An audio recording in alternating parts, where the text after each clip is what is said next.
আসসালামু আলাইকুম সবাইকে ম্যাথমেটিক্স স্কুলের পক্ষ থেকে স্বাগতম। আপনি যদি একজন প্রাইমারি শিক্ষক নিয়োগ পরীক্ষার জন্য পরীক্ষার্থী হয়ে থাকেন তাহলে এই ভিডিওটি আপনাকে অবশ্যই শেষ পর্যন্ত দেখা উচিত, কেননা এই ভিডিওতে আমি 32 নিয়মে 33টি অঙ্ক শিখিয়ে দেব, যেগুলো প্রাইমারি শিক্ষক নিয়োগ পরীক্ষার জন্য খুবই গুরুত্বপূর্ণ এবং এই নিয়মগুলোর মাধ্যমে আপনি খাতা কলম ছাড়াই মুখে মুখে মাত্র কয়েক সেকেন্ডে অঙ্কগুলোর উত্তর করতে পারবেন। সুতরাং ভিডিওর অঙ্কগুলো ভালোভাবে শিখতে হলে না টেনে প্রথম থেকে শেষ অবধি মনোযোগ সহকারে দেখতে থাকুন। চলুন আমরা শুরু করি। 1 নম্বরে বলা হয়েছে বৃত্তের ব্যাস 3 গুণ বৃদ্ধি করলে ক্ষেত্রফল কত গুণ বৃদ্ধি পাবে। যদি এরকম বৃত্তের ব্যাস অথবা ব্যাসার্ধ যত গুণ বৃদ্ধি দেওয়া থাকে এবং ক্ষেত্রফল বের করতে বলে, তখন ক্ষেত্রফল হবে এই যে বৃত্তের ব্যাস অথবা ব্যাসার্ধ যত গুণ দেওয়া থাকবে তাদের উপর স্কোয়ার, তাহলেই আমরা ক্ষেত্রফল পেয়ে যাব। 3-এর উপর স্কোয়ার করলে হয় 9, তাহলে বৃত্তের ব্যাস 3 গুণ বৃদ্ধি করলে ক্ষেত্রফল 9 গুণ বৃদ্ধি পাবে। 2 নম্বরে বলা হয়েছে 1 থেকে 99 পর্যন্ত স্বাভাবিক সংখ্যার যোগফল কত। তো স্বাভাবিক সংখ্যার যোগফল নির্ণয় করার আমরা সহজ সূত্রটি জানি হচ্ছে n ইন্টু n প্লাস 1/2। এখানে n হচ্ছে শেষ পদ হচ্ছে 99, n হচ্ছে শেষ পদ প্লাস 1/2। 99 গুণ 99 প্লাস 1 হচ্ছে 100/2। 100কে 2 দ্বারা ভাগ করলে হয় 50। এখন 50 গুণ 99 হয় 4950। 1 থেকে 99 পর্যন্ত স্বাভাবিক সংখ্যার যোগফল হচ্ছে 4950। 3 নম্বরে বলা হয়েছে 2টি রাশির অনুপাত 5:11, উত্তর রাশি 99 হলে পূর্ব রাশি কত। দেখুন, অনুপাতের সংখ্যাগুলো সমহারে বৃদ্ধি পায়। প্রথমটা যত গুণ বৃদ্ধি পাবে দ্বিতীয়টাও তত গুণ বৃদ্ধি পাবে। তো এখানে হাতের ডান পাশে যেটা থাকে সেটা হচ্ছে উত্তর রাশি, হাতের বাম পাশে যেটা থাকে সেটা হচ্ছে পূর্ব রাশি। উত্তর রাশি 11 থেকে হয়েছে 99, তাহলে কত গুণ বৃদ্ধি পেয়েছে? 11-র সাথে 9 গুণ করে হয়েছে 99, অর্থাৎ উত্তর রাশি 9 গুণ বৃদ্ধি পেয়েছে। তাহলে পূর্ব রাশিও 9 গুণ বৃদ্ধি পাবে, তাহলে পূর্ব রাশি হবে 5 গুণ 9, অর্থাৎ 45 হবে পূর্ব রাশি। 4 নম্বর, একটি সমবাহু ত্রিভুজের একটি বাহু 16 মিটার হলে ত্রিভুজটির ক্ষেত্রফল কত। তো এখানে বলা হয়েছে সমবাহু ত্রিভুজ। আমরা জানি যে ত্রিভুজে 3টি বাহুই সমান তাহাকে সমবাহু ত্রিভুজ বলা হয়। তার মানে একটি বাহু যদি 16 মিটার হয় তাহলে অপর বাহুগুলো হবে 16 মিটার করে। তো ত্রিভুজটির ক্ষেত্রফল কত? আমরা জানি সমবাহু ত্রিভুজের ক্ষেত্রফল হচ্ছে √3/4 বাহু স্কোয়ার। তাহলে √3/4, বাহু দেওয়া রয়েছে 16, তাহলে 16 এর ওপর স্কোয়ার। আর যেহেতু এখানে মিটার, তাহলে মিটারে গুণ করা হয় বর্গ মিটার, ক্ষেত্রফল হবে বর্গ মিটার। দেখুন √3/4, যেহেতু 16 এর ওপর স্কোয়ার তার মানে হচ্ছে 16 দুইটা, 16কে 4 দ্বারা ভাগ করলে হয় 4, 4 গুণ 16 হচ্ছে 64 √3 বর্গ মিটার। ত্রিভুজটির ক্ষেত্রফল হবে। 5 নম্বরে রয়েছে দশমিক সংখ্যার গুণফল। তো সহজ নিয়মটা হচ্ছে দশমিকগুলো উঠায় দিয়ে গুণ করে নেওয়া। তো 3 গুণ 3 হচ্ছে 9, 9 গুণ 3 হচ্ছে 27। এখন দশমিকের পর মোট কয়টি সংখ্যা তা গুণে দেখতে হবে। এখানে 3টি সংখ্যা, এখানে 2টি সংখ্যা, এখানে 1টি সংখ্যা, তার মানে মোট সংখ্যা হচ্ছে 6টি। তাহলে এখানে দশমিকের পর মোট 6টি সংখ্যা বসাতে হবে। এখানে রয়েছে 2টি সংখ্যা আর 4টি সংখ্যা শূন্য দিলেই উত্তর হয়ে যাবে, তাহলে এটি হবে উত্তর। 6 নম্বরে বলা হয়েছে 4, 6, 7 এবং x এর গড় মান 5.5 হলে x এর মান কত। তো এখানে বলা হয়েছে গড়। তো গড় বের করতে হলে যতগুলো সংখ্যা দেওয়া থাকে সবগুলো সংখ্যার যোগফল বের করে মোট সংখ্যা দ্বারা ভাগ করলেই গড় পেয়ে যায়। এখানে মোট সংখ্যা রয়েছে 4টি। 1 2 3 4, তাহলে 4 দ্বারা ভাগ। এর গড় মান কত হয়? 5.5। তাহলে 4 + 6 + 7 হচ্ছে 17 প্লাস এক্স। 5.5 গুণ 4 আর গুণ করে হয় 22। এখান থেকে এক্স এর মান পাবো আমরা 22 - 17 অর্থাৎ 5। তাহলে এক্স এর মান হবে 5। 7 নম্বরে বলা হয়েছে নিচের কোনটি মৌলিক সংখ্যা। এখানে বলা হয়েছে মৌলিক সংখ্যা। আমরা জানি মৌলিক সংখ্যা হচ্ছে ওই সংখ্যা যে সংখ্যাকে এক এবং ওই সংখ্যা ব্যতীত আর অন্য কোনো সংখ্যা দ্বারা ভাগ করা যায় না, তাহাকেই মৌলিক সংখ্যা বলা হয়। এখানে 72কে 1 এবং 72 ব্যতীত আরও সংখ্যা দ্বারা ভাগ করা যায়, যেমন 8 দ্বারা, 9 দ্বারা, 2 দ্বারা, 36 দ্বারা। সুতরাং এটি মৌলিক সংখ্যা নয়। তো গ নম্বরে রয়েছে 87। এই 87কে 1 এবং 87 ব্যতীত আরও সংখ্যা দ্বারা ভাগ করা যায়, যেমন 3 দ্বারা, 29 দ্বারা। সুতরাং এটিও মৌলিক সংখ্যা নয়। ঘ নম্বরে রয়েছে 63। এই 63কে 1 এবং 63 ব্যতীত আরও সংখ্যা দ্বারা ভাগ করা যায়, যেমন 3 দ্বারা, 21 দ্বারা। সুতরাং এটিও মৌলিক সংখ্যা নয়। তাহলে অপশনের সঠিক উত্তর হবে কোনোটি নয়। 8 নম্বরে বলা হয়েছে দুইটি কর্মিক সংখ্যার বর্গের অন্তর 199 হলে বড় সংখ্যাটি কত? অথবা এই অঙ্কটি এভাবেও থাকতে পারে যে বর্গের অন্তর 199 হলে ছোট সংখ্যাটি কত, অথবা এভাবেও থাকতে পারে সংখ্যা দুটি কি কি। তো যদি এরকম কর্মিক সংখ্যার বর্গের অন্তর দেওয়া থাকে, তখন বড় সংখ্যাটি হবে এই যে বর্গের অন্তর যেটা দেওয়া থাকবে তার সাথে 1 যোগ ভাগ করতে হবে 2 দ্বারা, তাহলেই বড় সংখ্যাটি পেয়ে যাব। 199 + 1 হচ্ছে 200, 200কে 2 দ্বারা ভাগ করলে হয় 100, তাহলে বড় সংখ্যাটি হবে 100। যদি এখানে ছোট সংখ্যাটি চাইতো, তখন ছোট সংখ্যাটি হইতো বর্গের অন্তর -1 ভাগ 2, তাহলে হবে ভাগ করে হয় 99, তাহলে ছোট সংখ্যাটি হয়তো 99। অথবা এভাবে থাকতে পারে যে সংখ্যা দুটি কি কি, সংখ্যা দুটি হবে 100 এবং 99। 9 নম্বর, দুইটি সংখ্যার অনুপাত 5:6 এবং তাদের গসাগু 4 হলে সংখ্যা দুইটির লসাগু কত? যদি এরকম দুইটি সংখ্যার অনুপাত দেওয়া থাকে এবং গসাগু দেওয়া থাকে এবং সংখ্যা দুটির লসাগু বের করতে বলে, তখন সংখ্যা দুটির লসাগু হবে অনুপাত দ্বয়ের গুণফল গুণ গসাগু। তাহলেই আমরা সংখ্যা দুটির লসাগু পেয়ে যাব। 5 6 30 গুণ 4 হচ্ছে 120। সংখ্যা দুইটির লসাগু হবে 120। যদি এখানে বলা থাকতো যে দুইটি সংখ্যার অনুপাত 5:6 এবং তাদের লসাগু 4, যদি গসাগুয়ের পরিবর্তে লসাগু দেওয়া থাকতো এবং গসাগু বের করতে বলতো, তখন গসাগু হয়তো লসাগু ভাগ অনুপাত দ্বয়ের গুণফল, তাহলেই আমরা গসাগু পেয়ে যেতাম। 10 নম্বর, দুইটি সংখ্যার যোগফল 17 এবং গুণফল 72, ছোট সংখ্যাটি কত? ভালো করে লক্ষ্য করুন। এমন দুটি সংখ্যা লাগবে যাদের যোগফল হবে 17 এবং গুণ করলে হয় 72। এমন সংখ্যা দুটি হচ্ছে 8 আর 9। 8 আর 9 গুণ করে হয় 72 এবং 8 আর 9 যোগ করে হয় 17। তাহলে এখানে বলা হয়েছে ছোট সংখ্যাটি কত। তো 8 আর 9-এর মধ্যে ছোট সংখ্যা হচ্ছে 8, বড় সংখ্যা হচ্ছে 9, তাহলে ছোট সংখ্যাটি হবে 8।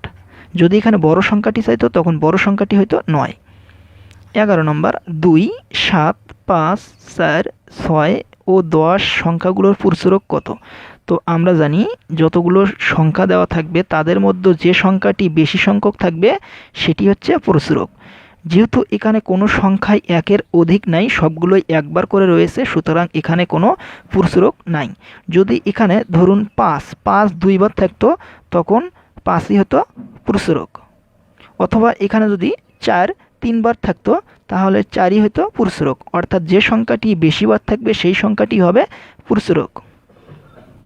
12 নম্বর, খোকন ও মন্টুর আয়ের অনুপাত 9:4। খোকনের আয় 90 টাকা হলে মন্টুর আয় কত?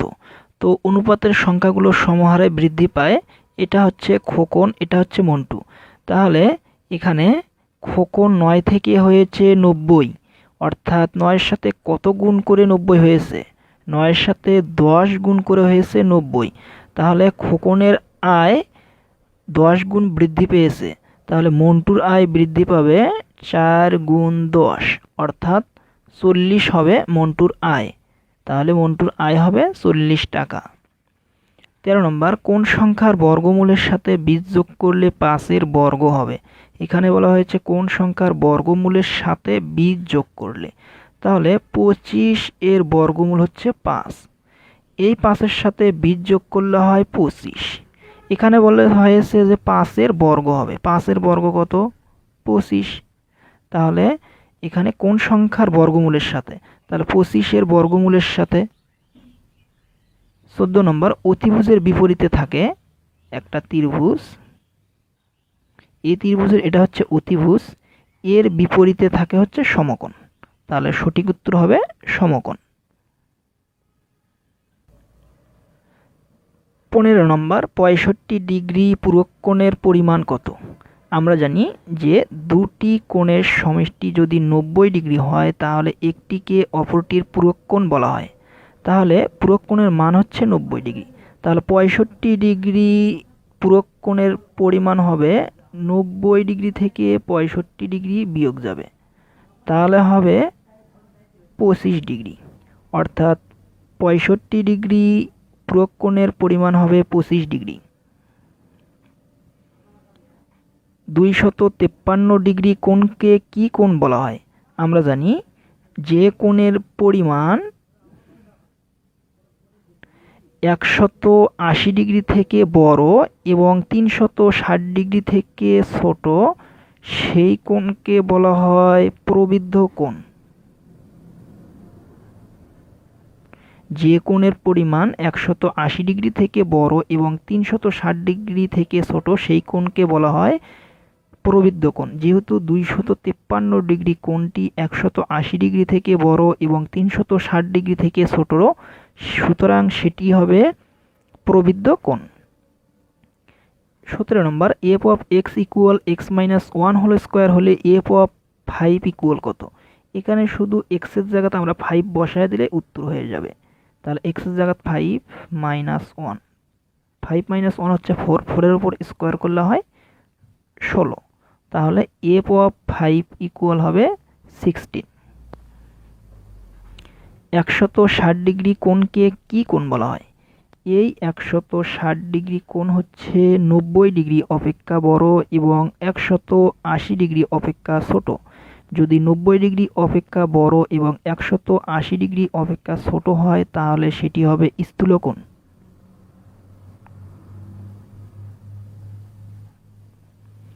19 নম্বরে বলা হয়েছে 170 ডিগ্রি কোণ এর সম্পূরক কোণ কত? আমরা জানি দুটি কোণের সমষ্টি 180 ডিগ্রি হলে একটিকে অপরটির সম্পূরক কোণ বলা হয়। তাহলে 170 ডিগ্রি কোণ এর সম্পূরক কোণ হবে 180 ডিগ্রি থেকে বিয়োগ দিতে হবে 170 ডিগ্রি, তাহলে হবে 10 ডিগ্রি। 170 ডিগ্রি কোণের সম্পূরক কোণ হচ্ছে 10 ডিগ্রি। 20 নাম্বার, একটি স্কুলে ড্রিল করার সময় 8, 10 বা 15 সারিতে সাজানো যায়, ওই স্কুলে ন্যূনতম কতজন ছাত্র রয়েছে? অথবা এটা এভাবে বলতে পারে ওই স্কুলে কমপক্ষে কতজন ছাত্র রয়েছে। যদি এরকম কমপক্ষে বা ন্যূনতম বের করতে বলে তখন যে সংখ্যাগুলো দেওয়া থাকে সেগুলো লসাগু বের করলে উত্তর হয়ে যায়। তাহলে 8, 10, 15 এর লসাগু হবে 2 দ্বারা ভাগ করা যায়, তাহলে হবে 4, এখানে 5, এখানে 15। আবারও 5 দ্বারা ভাগ করা যায়, তাহলে লসাগু হবে, এখানে গুণ করে হয় 120। তাহলে ওই স্কুলে ন্যূনতম বা কমপক্ষে 120 জন ছাত্র রয়েছে। 21 নাম্বার, একটি বর্গক্ষেত্রের ক্ষেত্রফল 1600 বর্গমিটার, এর পরিসীমা কত? আমরা জানি বর্গক্ষেত্রের সবগুলো বাহুই হচ্ছে সমান, তাহলে এর দৈর্ঘ্য প্রস্থ একই। তাহলে এখানে ক্ষেত্রফল দেওয়া রয়েছে 1600 বর্গমিটার। তাহলে আমরা জানি ক্ষেত্রফল হচ্ছে দৈর্ঘ্য গুণ প্রস্থ। যেহেতু বর্গক্ষেত্রের দৈর্ঘ্য প্রস্থ একই, তাহলে ধরি দৈর্ঘ্য x, তাহলে প্রস্থ হবে x। তাহলে দৈর্ঘ্য হচ্ছে এক্স, প্রস্থ হচ্ছে এক্স, এখানে গুণ করে হয় এক্স স্কোয়ার, এখানে এক্স ইকুয়াল হবে এই স্কোয়ারটা এই পাশে আসলে হবে রুট, রুট ওভার 1600 ইকুয়াল হয় 40। তাহলে দৈর্ঘ্য হচ্ছে 40, প্রস্থ 40 মিটার। তো পরিসীমা কত? আমরা জানি বর্গক্ষেত্রের পরিসীমা হচ্ছে 4x বা 4a। তাহলে 4 গুণ x এর মান হচ্ছে 40, তাহলে গুণ করে হয় 160, তাহলে এর পরিসীমা হবে 160 মিটার। 22 নাম্বার, টাকায় 10টি দরে লেবু ক্রয় করে টাকায় 8টি বিক্রয় করলে শতকরা কত লাভ বা ক্ষতি হবে? যদি এরকম সমপরিমাণ টাকায় ক্রয় সংখ্যা এবং বিক্রয় সংখ্যা দেওয়া থাকে, তখন শতকরা লাভ বা ক্ষতি হবে 100 গুণ ক্রয় সংখ্যা মাইনাস বিক্রয় সংখ্যা ভাগ বিক্রয় সংখ্যা। তাহলে 100 গুণ 10 থেকে 8 বিয়োগ করলে হয় 2, 100কে 4 দ্বারা ভাগ করলে হয় 25। যেহেতু এই মানটা প্লাস মান এসেছে, সুতরাং লাভ হবে। যদি এই মানটা মাইনাস মান আসতো তখন ক্ষতি হইতো। তাহলে লাভ হবে 25%। 23 নম্বর, 24কে 7:6 অনুপাতে বৃদ্ধি করলে নতুন সংখ্যা হবে 24 গুণ 7:6। তো অনুপাতকে ভাগ আকারে প্রকাশ করা যায়, তাহলে 4 6 24, 4 গুণ 7 হচ্ছে 28, তাহলে নতুন সংখ্যাটি হবে 28। 24 নাম্বার, 1 2 3 5 8 13 21 34 ধারাটির পরবর্তী সংখ্যা কত? তো লক্ষ্য করুন, 1 এর সাথে 2 যোগ করা হয় 3, সেই 3 এখানে। 2 এর সাথে 3 যোগ করা হয় 5, সেই 5 এখানে। 5 এর সাথে 3 যোগ করা হয় 8, সেই 8 এখানে। 5 এর সাথে 8 যোগ করে হয় 13, সেই 13 এখানে। 8 এর সাথে 13 যোগ করা হয় 21, সেই 21 এখানে। 21 এর সাথে 13 যোগ করা হয় 34, সেই 34 এখানে। এখন 21 এর সাথে 34 যোগ করে হবে 55, তাহলে পরবর্তী সংখ্যাটি হবে 55। 143 টাকাকে 2:4:5 অনুপাতে ভাগ করলে বৃহত্তম ও ক্ষুদ্রতম অংশের পার্থক্য কত? তো দেখুন, মোট টাকাকে অনুপাতের যোগফল দ্বারা ভাগ করলে এক অংশের মান পেয়ে যাব। তাহলে 4 + 5 হচ্ছে 9, 9 2 11। তাহলে এক অংশের মান হবে 143/11 অর্থাৎ 13। তাহলে দুই অংশের মান কত হবে? 2 গুণ 13 অর্থাৎ 26। তাহলে বড় 5 অংশের মান হবে 5 গুণ 13 অর্থাৎ 65। তাহলে বৃহত্তম ও ক্ষুদ্রতম অংশের পার্থক্য কত? বৃহত্তম অংশ হচ্ছে 5, ক্ষুদ্রতম অংশ হচ্ছে 2, তাহলে পার্থক্য হবে 65 - 26 অর্থাৎ 39। 0.25কে সামান্য ভগ্নাংশে পরিণত করলে হবে। তো সামান্য ভগ্নাংশে পরিণত করার নিয়ম হচ্ছে, এই যে দশমিকটা উঠায় দিই, দশমিকের জন্য 1, দশমিকের পর 2টি সংখ্যা, এজন্য 2টা শূন্য। তাহলে উপর নিচে 25 দ্বারা ভাগ করা যায়, তাহলে উপরে হয় 1, নিচে হচ্ছে 4। তাহলে 0.25কে সামান্য ভগ্নাংশে পরিণত করলে হয় 1/4। 27 নম্বর, বৃত্তের পরিধি ও ব্যাসের অনুপাত কত? তো বৃত্তের পরিধি ও ব্যাসের অনুপাত সবসময় হয় 22/7। অনেক সময় এভাবেও থাকতে পারে, এটাকে ভাগ করলে হয় 3.1416 এভাবে। এখানে বর্গ বের করতে বলা হয়েছে দশমিক সংখ্যার। তো নিয়মটা হচ্ছে, এই শূন্যর জন্য শূন্য, দশমিকের জন্য দশমিক। এখন দশমিকের পর মোট যে কয়টি সংখ্যা রয়েছে বর্গ করলে হয় এর ডাবল। তাহলে এখানে দশমিকের পর মোট সংখ্যা রয়েছে 3টি, তাহলে বর্গ করলে হয়ে যাবে 6টি। তাহলে 5-এর উপর বর্গ করলে হয় 25। এখানে 2টি সংখ্যা রয়েছে, আর 4টি সংখ্যা শূন্য দিলেই হয়ে যাবে 6টি সংখ্যা, এবং এটি হবে উত্তর।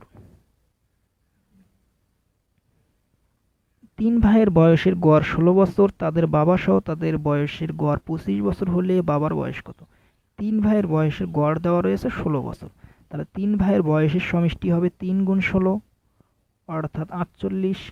তাদের বাবা সহ তাদের বয়সের গড় 25, তাদের বাবা সহ তাদের অর্থাৎ বাবা একজন, তারা হচ্ছে তিন ভাই, 3 + 1 অর্থাৎ 4, 4 জনের বয়সের সমষ্টি হচ্ছে 4 গুণ 25 অর্থাৎ 100।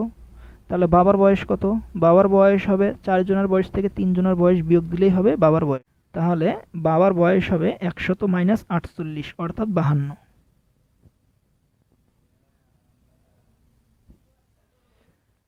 x² + 7x + p কে যদি x - 5 দ্বারা বিভাজ্য হয় তবে p এর মান কত? দেখুন, x - 5 দ্বারা বিভাজ্য অর্থাৎ x - 5 = হবে 0। তাহলে এখান থেকে x এর মান পাবো আমরা 5। এই মানটা এখানে বসায় দিলেই আমরা p এর মান পেয়ে যাব। তাহলে তাহলে x এর জায়গায় 5 বসায় দিই, তাহলে 5 এর উপর স্কয়ার করলে হয় 25 প্লাস x এর জায়গায় 5 বসায় দিই, তাহলে 5 গুণ 7 হচ্ছে 35 প্লাস p। তো এখান থেকে p ইকুয়াল পাবো 35 প্লাস 25 অর্থাৎ 60। তাহলে এই পাশে আসলে হবে, সেটা হবে মাইনাস, তাহলে p এর মান হবে -60। 31 নম্বর, 5টি ঘন্টা একত্রে বেজে যথাক্রমে 3, 5, 7, 8 ও 10 সেকেন্ড অন্তর বাজতে লাগলো, কতক্ষণ পর ঘন্টাগুলো পুনরায় একত্রে বাজবে? পুনরায় একত্রে বাজবে এই যে যত সেকেন্ড অন্তর বাজতে লাগলো তাদের লসাগু। 3, 5, 7, 8, 10 এর লসাগু হবে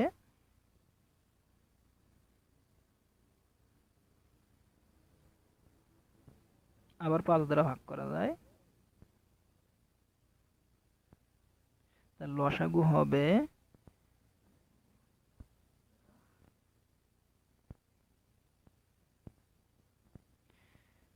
5 7 35, 35 গুণ 4 হচ্ছে 140, 140 গুণ 2 হচ্ছে 280, 280 গুণ হচ্ছে 3, তাহলে হবে 840 সেকেন্ড। অপশনে এখানে 840 সেকেন্ড দেওয়া নেই, এখানে রয়েছে মিনিট। তাহলে এই সেকেন্ডকে মিনিটে প্রকাশ করতে হলে 60 দ্বারা ভাগ করতে হয়, কেননা 1 মিনিট = 60 সেকেন্ড। তাহলে হবে 14 মিনিট। দুইটি সংখ্যার অনুপাত 3:4 এবং তাদের লসাগু 180, সংখ্যা দুইটি কি কি? তো প্রথম সংখ্যাটি হবে লসাগু বাই অনুপাতের প্রথম সংখ্যা, তাহলে হবে 60। দ্বিতীয় সংখ্যাটি হবে লসাগু বাই অনুপাতের দ্বিতীয় সংখ্যা, তাহলে হবে 45। তাহলে সংখ্যা দুটি হবে 60 ও 45।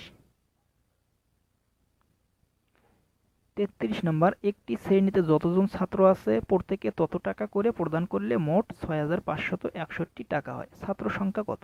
ধরি ছাত্র সংখ্যা হচ্ছে x। তাহলে একটি শ্রেণীতে যতজন ছাত্র আছে প্রত্যেকে তত টাকা করে চাঁদা দেয়, তাহলে প্রত্যেকে x টাকা করে চাঁদা দেয়, তাহলে মোট চাঁদা কত? মোট চাঁদা হচ্ছে x গুণ x অর্থাৎ x²। তো এখানে বলা হয়েছে মোট হচ্ছে 6561 টাকা, অর্থাৎ প্রশ্ন মতো বা শর্ত মতে হচ্ছে এই x² = 6561। তো এখান থেকে x ইকুয়াল পাবো